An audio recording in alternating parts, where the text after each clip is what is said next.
Morning बच्चों। मैं doctor Lakshmi Gupta, सह प्राध्यापक समाजशास्त्र, राजकीय कन्या महाविद्यालय धौलपुर। इससे पहले वाली वीडियो में हमने पढ़ा प्रश्नावली क्या है। आज हम चर्चा करेंगे तथ्य संकलन की दूसरी विधि, जिसका नाम अनुसूची है।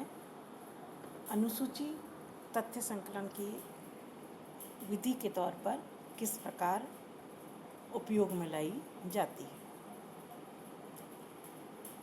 सामाजिक अनुसंधान का प्रमुख पक्ष तथ्यों का संकलन करना है। अनुसंधानकर्ता इन तथ्यों को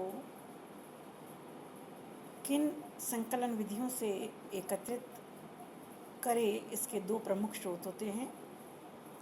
पहला है प्राथमिक स्रोत और दूसरा है द्वितीयक स्रोत। प्राथमिक स्रोत के अंतर्गत विषय से संबंधित घटनाओं को स्वयं देखकर, भरकर अथवा संबंधित व्यक्तियों से मिलकर तथ्यों का एकत्रीकरण करने का कार्य किया जाता है। तथ्य संकलन की एक प्रमुख विधि अनुसूची विधि है। अनुसूची विधि में प्रश्नों की एक लिखित सूची होती है, जिसे अनुसंधानकर्ता सूचनादाता से पूछता और भरता जाता है। यह एक ऐसी विधि है जिसमें अवलोकन, साक्षात्कार और प्रश्नावली तीनों की विशेषताओं का समन्वय होता है।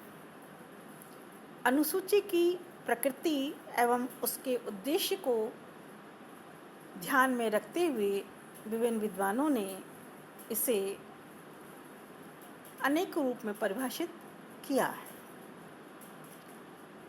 बोगार्डस इसे निम्न शब्दों में परिभाषित करते हैं। अनुसूची उन तथ्यों को प्राप्त करने की एक ऐसी औपचारिक विधि है जो स्थूल रूप में होते हैं तथा जिन्हें सरलता से देखा जा सकता है। इस प्रकार अनुसूची अध्ययनकर्ता द्वारा स्वयं ही भरी जाती है। गुडे तथा हार्ट के अनुसार अनुसूची प्राय प्रश्नों के एक समूह के रूप में उपयोग में लाया जाने वाला नाम है, जो एक साक्षात्कारकर्ता द्वारा अन्य व्यक्तियों से आमने सामने की स्थिति में पूछे और भरे जाते हैं। इस प्रकार अनुसूची में अनुसंधानकर्ता और उत्तरदाता आमने सामने की स्थिति में होते हैं। उपयुक्त परिभाषा के आधार पर यह कहा जा सकता है कि अनुसूची सूचनादाता से प्रत्यक्षतः पूछे जाने वाले उन प्रश्नों की एक व्यवस्थित और वर्गीकृत सूची है, जिसका उपयोग सूचनादाता को सूचनाओं के लिए प्राप्त करने के लिए किया जाता है। अब बात करते हैं हम अनुसूची की कौन कौन सी विशेषताएं देखने को मिलती हैं। अनुसूची विषय से संबंधित प्रश्नों की एक व्यवस्थित सूची होती है, अर्थात जो भी प्रश्न हम अनुसूची में पूछते हैं वह क्रमबद्ध और व्यवस्थित होने चाहिए। दूसरी विशेषता, जिसे एक प्रपत्र के रूप में छपवाया जाता है और जिसमें क्रमबद्ध रूप से प्रश्न पूछे जाते हैं। प्रिंटेड होती है, छपवाते हैं प्रश्नों को और प्रश्न एक क्रमबद्ध तौर पर इसमें अनुसंधानकर्ता पूछता है। इसे भरने के लिए अध्ययनकर्ता उत्तरदाता से प्रत्यक्ष व्यक्तिगत संपर्क या आमने सामने का संपर्क करता है।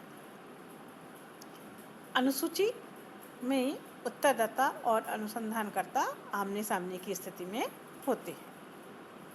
अनुसंधानकर्ता प्रश्न पूछता है और उत्तरदाता उसे भरने का कार्य अनुसंधानकर्ता प्रश्न पूछता है और उसे भरने का कार्य भी स्वयं अनुसंधानकर्ता के द्वारा ही किया जाता है। इस विधि में अगर हम कहें तो साक्षात्कार, अवलोकन, प्रश्नावली तीनों विधियों की एक साथ उपयोग में लाया जाता है। प्रश्नावली, अवलोकन और साक्षात्कार। प्रश्नावली यानी प्रश्नों की एक सूची, अवलोकन यानी जब अनुसंधानकर्ता और उत्तरदाता आमने सामने की स्थिति में होते हैं तो अनुसंधानकर्ता आँखों के माध्यम से भी तथ्यों को प्राप्त करने का कार्य करता है। साक्षात्कार यानी उत्तरदाता और अनुसंधानकर्ता आमने सामने की स्थिति में होने चाहिए। नेक्स्ट प्रमुख विशेषता है इसका प्रयोग शिक्षित और अशिक्षित दोनों ही प्रकार के उत्तरदाता के लिए किया जाता है। इसका प्रयोग दोनों ही प्रकार के उत्तरदाता के लिए इसलिए किया जा सकता है क्योंकि इसमें अनुसंधानकर्ता और उत्तरदाता आमने सामने की स्थिति में होते हैं और यदि उत्तरदाता को कोई प्रश्न समझ में नहीं आता तो उस अवस्था में अनुसंधानकर्ता उसे बताने का कार्य कर देता है या उसे ठीक प्रकार से प्रश्नों को स्पष्ट करने का कार्य आसानी से किया जा सकता है। अनुसूची में प्रश्नों को एक निश्चित क्रम में रखा जाता है और उसी क्रम में उसे पूछा जाता है। इसमें या इसके क्रम में कोई भी परिवर्तन नहीं किया जाता। प्रश्नों के क्रम में यानी एक तरीके के प्रश्न एक क्रम में और दूसरे तरीके के प्रश्न दूसरे वाले क्रम में पूछे जाते हैं। इसमें घटनाओं का अवलोकन भी किया जाता है। अवलोकन का तात्पर्य है कि जो भी घटना घटित हुई है उसमें अनुसंधानकर्ता और उत्तरदाता आमने सामने की स्थिति में होते हैं तो अनुसंधानकर्ता आँखों के माध्यम से भी तथ्यों को संग्रहित करने का कार्य कर लेता है।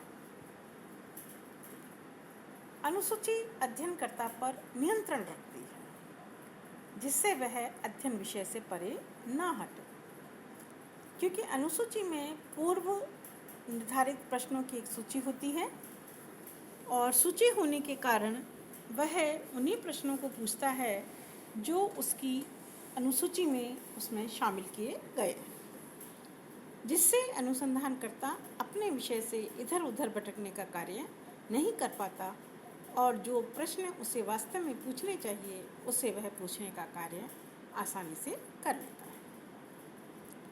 इसका उपयोग छोटे क्षेत्र के अध्ययन के लिए विशेष रूप से किया जाता है।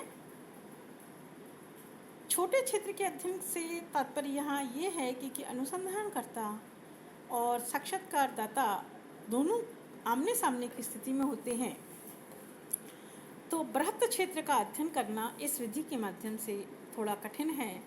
इसलिए छोटे क्षेत्र का अगर हमें अध्ययन करना हो तो यह विधि सबसे उपयुक्त विधि मानी गई। इस प्रकार कुछ अनुसूची की प्रमुख विशेषताएं हैं। अब नेक्स्ट आगे की वीडियो में हम चर्चा करेंगे कि अनुसूची के उद्देश्य क्या हैं और उसके प्रकार कौन कौन से देखने को मिलते हैं। Thank you.